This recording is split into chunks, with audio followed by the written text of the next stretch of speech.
Hi, I'm Dr. Subba Reddy. I'm the head of critical care at Apollo Hospitals, Jubilee Hills. And she is Dr. Sahithi. She is a critical care registrar in Apollo Hospital. So we work in intensive care units. And during COVID, we have seen, we worked in the COVID ICUs.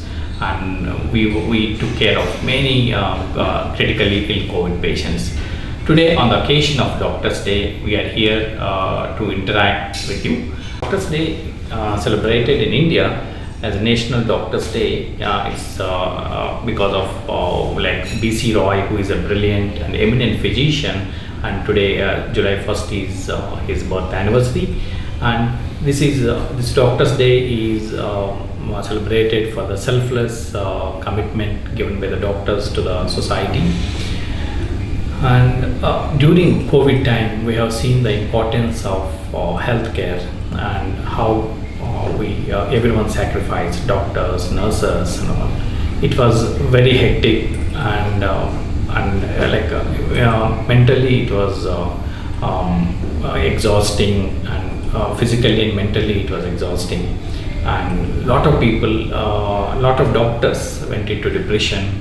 And we know a lot of people sacrificed their lives when they are working with the COVID, when they are working in the COVID units. So, when you see with this background, when you see people after the pandemic is over, after when the second wave is almost getting over, when you start getting less cases. So when they unlock and you see people going outside. So what do you feel when you see when you go to malls, when the malls are full, or when you go to restaurants or pubs and you see a lot of people overcrowded? So what do you feel?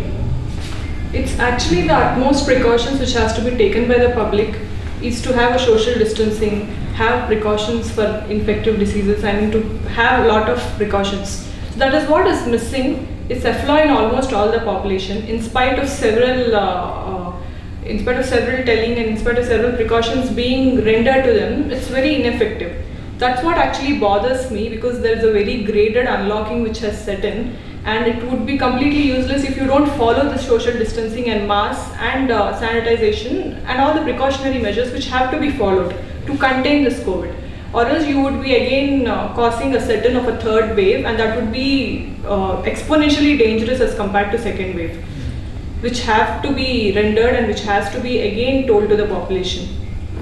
We have seen in all our families, and we heard we heard and we lost a lot of people.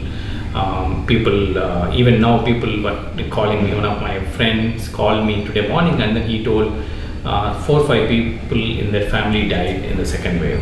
So when you hear these things, and then when you come out and see people going outside without mask, and youngsters they don't thinking that nothing will happen to them, and then they don't wear mask, they go everywhere, and that really angers me, because in second wave we lost a lot of young people. So in the first wave we lost elderly people, but in second wave we lost young people, 30-year-old people, 40-year-old people. So definitely it pains, it angers me when you see people going roaming outside without mask, without proper physical distancing. See, if you take simple measures, and if you take care of your health, if you wear mask, if you maintain physical distancing, and avoid unnecessary meetings, avoid unnecessary visits to places, and then you can definitely control or contain this human to human transmission of the virus. But still we don't follow these simple things, and then we end up in these we're expecting third wave. So as she said, third wave will be very dangerous if you have to really face the third wave. And all the entire healthcare system is totally exhausted.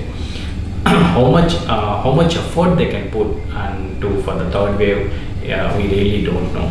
So I request all the people to take proper measures and take care of their health.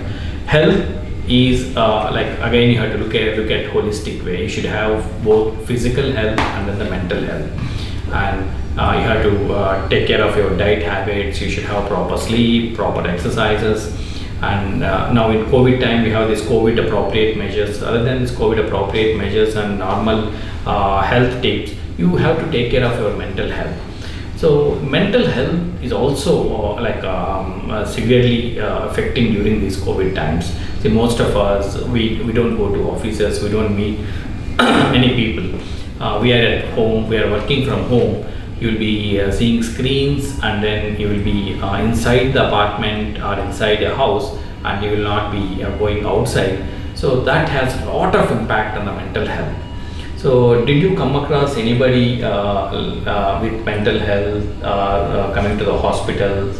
And I have seen the psychiatrists became very busy. Psychiatrists, OPDs became busy, and their online consultations have increased tremendously because of lot of mental health issues came up during this COVID time. It's true. And especially in the children, so they have to attend schools from home. They're not meeting their friends, they're not going outside to play.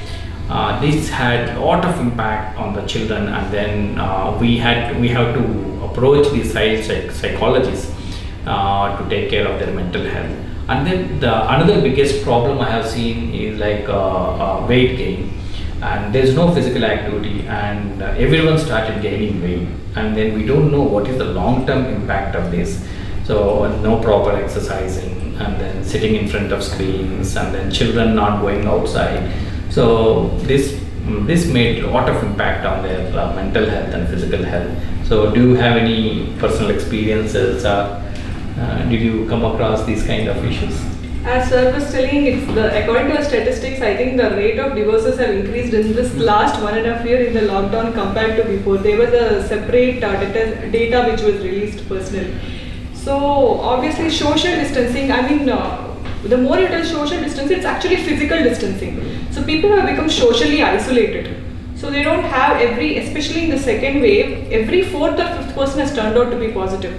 And media also has played a larger role in affecting the mental health of the people, because every time a person is tested positive, the side effects or the consequences or the outcomes is something which worries them a lot, because there are young people dying of cardiac arrest. There is this mucormycosis cases which have set in. You see pediatric age groups, you see people less than 1 year or less than 2 years who have been diagnosed with that black fungus as it is told now. So in these cases, even a person with mild symptoms is worrying himself a lot, especially when you have children in your house, when you have your parents, when you have your grandparents. So it worries people a lot, and that's what is, more than the disease itself, the outcome of the disease or consequence of the disease is what is worrying them. That's the reason they are turning off to the psychologist or psychiatrist, because they're not able to take that stress. So when we had this COVID, when we started working in the COVID ICU, last year from April beginning, from that time it was so hectic, and we have to sacrifice our personal life, and in fact I can say we have to sacrifice even our professional life. So when during normal times we go out, we attend a lot of conferences, we learn new things. But in this COVID time, we have to see only COVID. Whoever comes, it is COVID, and then we have to read about COVID and COVID articles, and then you're seeing only one set of patients, COVID patients, and sometimes it is very depressing. Even professional life also is not very good, and personal life has it got affected to everyone.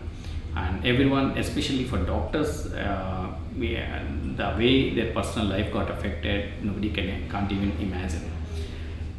This last 1.5 year, if you see my personal life, I have not touched my daughter, and I have elderly parents, and I can't go and touch them. I can't put them at risk. And when I go home, I have to stay in a separate room, and I can't mix my clothes with others' clothes. and I have, even when I'm talking to my wife, I have to wear mask and talk. So it is very depressing. This kind of life had a lot of impact on doctors, and even doctors are also human beings. We have families. I have family, and then we had emergencies in this one and a half year. my mother had health related issue. My mother had heart attack, and then I have to bring her to the hospital, and then I have to take care of her. So again, like that is very stressful. Like, and sometimes if anybody in the family, if they have fever, again first thing we suspect it is COVID. Again, everyone will start worrying. You have to test them. But with all this, like even after 1.5 years, I still I still have that enthusiasm. I still want to work in the COVID unit, COVID ICU, because yeah, we know a lot of people, like many people lost their lives, but more than that, we could able to save a lot of people when they go home without from the ICU, when they go to the ward, from there when they get discharged, and then when they come back and say thank you to you, it gives a lot of satisfaction. And again, you feel like you will forget everything, and then you will go back to the ICU and start working with the same enthusiasm. And I personally feel, I told many people, and I told many of my patients and their family members that the importance of vaccination. So if you vaccinate people, if the people take vaccination properly, and if they follow the government rules, protocols, and then if they take 2 doses, whatever vaccine it is, whether it is Covishield, whether it is Covaxin, it is Sputnik, whatever it is, if you take the vaccine, you can definitely prevent severe COVID. And we have not seen anybody after second dose of vaccination coming to ICUs with severe disease. So it gives very good protection from the severe COVID disease. You may get, some people may get COVID after vaccination, but that will be very mild COVID, and sometimes, many times, they don't even require hospitalization. And we have seen CT scans of people after vaccination when they get COVID, and the lungs are not getting affected. CT scans are perfectly all right. So I appeal everyone to take vaccine so that we can reduce ICU admissions, but because for a country like India, we don't have enough ICU beds. So if there is a third wave again, and then if we have to take care of many people, our ICUs will not be enough. So if you take vaccination, definitely you can avoid ICU admissions, and we can manage pandemic in a better way. Inspired by Lakshmi.